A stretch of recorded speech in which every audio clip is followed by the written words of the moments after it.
At james.crid.land and on your favourite podcast app. I'm James Cridland, the radio futurologist. This week, are we moving to an all-IP media future? We believe that the days when all media will be distributed over the internet are not too far away. Those are the words not of me, but of the BBC's Chief Technology and Product Officer, the very nice Matthew Postgate, who bought me a beer once, who made a long speech which the BBC has reproduced on its website. I tweeted this last week and it was retweeted heavily, with a lot of radio people posting, "I told you so," and "I've been saying this for ages," and a few online radio companies jumping to self-promote themselves as part of the all-IP future. But, as Harry Enfield once said, first, as a former senior manager of the BBC, I'd start with a seemingly trite statement that whenever you hear "we" coming from a BBC manager in a speech, what they really mean is firstly my department, and secondly, in most cases, they also mean television. In fact, there's no mention of radio in the section of Matthew's speech which talks about an all-IP future. Radio and television are very, very different. Now, the BBC used to publish figures that highlighted this. For example, if you go back to January 2016, you'll find a piece of information on the BBC website around the iPlayer showing that 92% of all TV consumption online is on demand, but for radio that figure is only about 30%.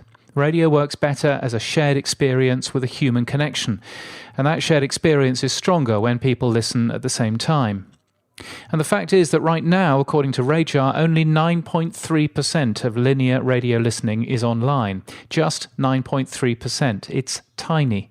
Broadcast accounts for the rest. Radio has been streaming since 1998, so in 20 years we've achieved just a 9% take-up. And this doesn't appear to me to herald an all-IP future for radio anytime soon. And as Matthew says later in his speech, there are many problems in the way. The internet networks couldn't cope. Everybody doesn't have fast internet in the UK anyway, and not everybody can afford internet either.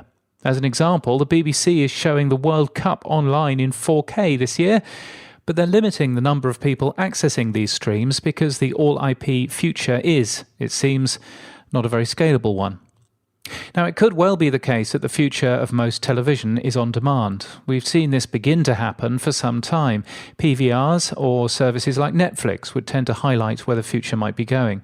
Live TV appears to be best used for news, sport, or royal weddings, and all three of those are apparently still quite important to people. Now, on personal connected devices, the same might be true for radio. The BBC stats I linked to earlier, however, don't show an increase in online linear radio listening since mid-2011.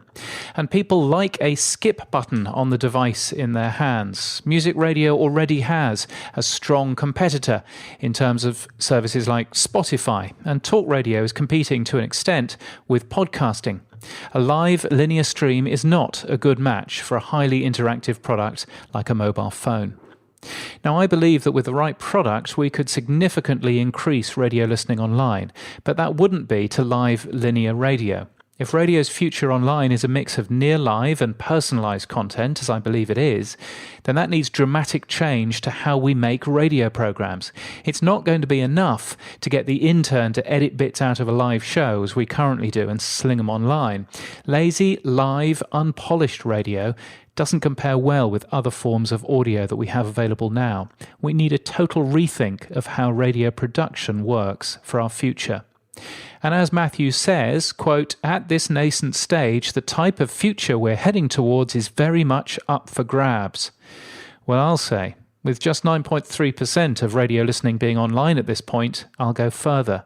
We won't see an all-IP future for radio in my lifetime. And I'm only in my 40s.